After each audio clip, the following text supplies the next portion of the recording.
गेहूं में एनपीके 19-19-19 का इस्तेमाल हमें कब करना चाहिए, कितनी बार करना चाहिए, कितनी मात्रा में करना चाहिए और इसके साथ में हम क्या क्या मिला के डाल सकते हैं, आज की वीडियो में हम यही जानने वाले हैं। अगर आप सभी चैनल पर नए हैं तो एसआरजे खेती चैनल को सब्सक्राइब जरूर करें, साथ में बेल आइकन भी प्रेस कर लें। तो चलिए बिना समय गंवाए वीडियो को स्टार्ट करते हैं। सबसे पहले हम जानते हैं एनपीके 19-19-19 के बारे में कि इसको डालने से आखिर फ़ायदा क्या होने वाला है। तो एनपीके 19-19-19 में तीनों तत्व जो होते हैं नाइट्रोजन, फास्फोरस और पोटेशियम में पाए जाते हैं और ये तीनों तत्व समान मात्रा में यानी बराबर मात्रा में पाए जाते हैं। इसमें 19% नाइट्रोजन, 19% इसमें फास्फोरस और 19% पोटेशियम जो है वो पाया जाता है। तो इन तीनों तत्वों का क्या काम होता है अब हम ये जान लेते हैं। सबसे पहले हम बात करेंगे नाइट्रोजन के बारे में। आप सभी को पता होगा नाइट्रोजन का क्या काम होता है। पौधे के ऊपरी विकास में नाइट्रोजन का काफ़ी अहम योगदान होता है। मान के चलिए एक पौधे के पूरे विकास में नाइट्रोजन के बिना संभव ही नहीं है। इससे आपकी फसल को प्रोटीन भी मिलता है, पत्तियों का विकास होता है, पत्तियों में हरापन आता है।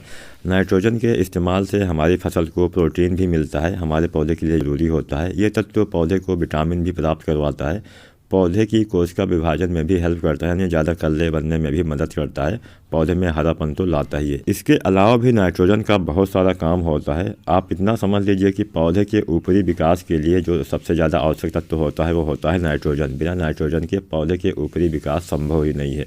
अब हम बात करते हैं फास्फोरस के बारे में। फास्फोरस के बारे में आप सभी को पता होगा।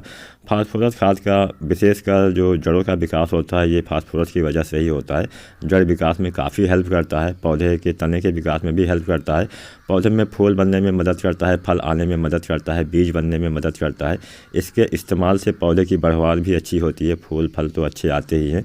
तो मेन अगर आप समझें तो पौधे के ऊपरी विकास के लिए नाइट्रोजन का जितना अहम योगदान होता है उतना ही अहम योगदान फास्फोरस का पौधे के नीचे वाले बढ़वार के लिए जड़ विकास के लिए काफ़ी अहम योगदान करता है फास्फोरस। बिना फास्फोरस के पौधे की जड़ें सही से विकसित नहीं हो पाती हैं, जिससे ज़्यादा कल्ले भी नहीं आते हैं तो और पौधा भी आपका कमज़ोर रहता है। तो फास्फोरस का जड़ विकास में काफ़ी अहम योगदान होता है। अब हम बात करते हैं एनपीके में पाए जाने वाले तीसरे तत्व के बारे में जो है पोटेशियम। पोटेशियम का काफ़ी अहम योगदान होता है। पोटेशियम आपके पौधे को जो बीमारियां होती हैं, रोग होते हैं, उनसे लड़ने में मदद करता है, बीज और फल बनने में मदद करता है, इनकी गुणवत्ता में भी सुधार करता है, पौधे के तने को भी मजबूत करता है और फूल फल बनने की प्रक्रिया में काफ़ी हेल्प करता है। पोटेशियम ही हमारे पौधे में दाने के भराव में हेल्प करता है। अगर फल वाला पौधा है तो फल बनने में मदद करता है। जैसे मान लीजिए गेहूं पे इस्तेमाल कर रहे हैं तो गेहूं के दाने के भराव में, चमकदार बनाने में, वजनदार बनाने में पोटेशियम खाद का काफ़ी अहम योगदान होता है। बालियाँ लंबी करने में मदद करता है,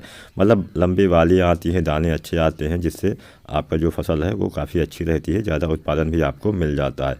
तो इसके अलावा भी इन सब तत्वों के बहुत सारे काम होते हैं, लेकिन इतना काम जो मैंने बताया वो काफ़ी प्रमुख काम होते हैं।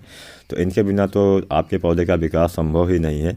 तो अब हम जान लेते हैं कि हमें कितनी मात्रा में और कब कब इनका इस्तेमाल करना चाहिए, खासकर गेहूं की फसल पे।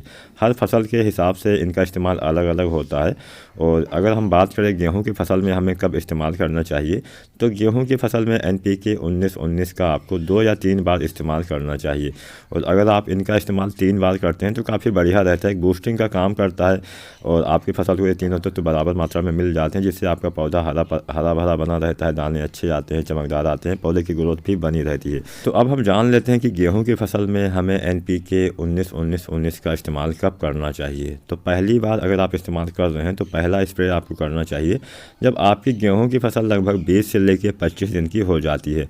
जिन किसान भाइयों ने काफ़ी देर से गेहूं की बुआई की थी उनकी फसल में अभी पहला पानी नहीं लगा हुआ है, तो पहला पानी लगाने के बाद आप इसका इस्तेमाल कर सकते हैं। और आपको ध्यान ये रखना है कि जब भी आप इन खादों का इस्तेमाल करें तो खेत में नमी पर्याप्त होनी चाहिए। अगर नमी नहीं रहेगी तो ये खादें अच्छे से काम नहीं कर पाएंगी। तो पहला इस्तेमाल आपको करना होता है 20 से लेकर 25 दिन के अंतराल पे, और दूसरा इस्तेमाल हम करते हैं लगभग 40 से लेकर 45 दिन पे, यानी जब हम गेहूं में दूसरा पानी लगाते हैं उस अवस्था में आपको इसका दोबारा से इस्तेमाल करना चाहिए लगभग 40 से लेकर 45 दिन के बाद। और जो तीसरी बार हम इसका इस्तेमाल करते हैं तो तीसरी बार इसका इस्तेमाल हम लगभग गेहूं की फसल में 60 दिन के बाद करते हैं। जब हमारी फसल 60 दिन की हो जाती है तब हम इसका तीसरी बार इस्तेमाल करते हैं। अगर हम मात्रा के बारे में जानें तो 1 किलोग्राम से लेकर 1.5 किलोग्राम मात्रा आपको रखनी होती है प्रत्येक एकड़ के हिसाब से, और 170 लीटर पानी में घोल के आपको इसका स्प्रे करना होता है, छिड़काव करना होता है।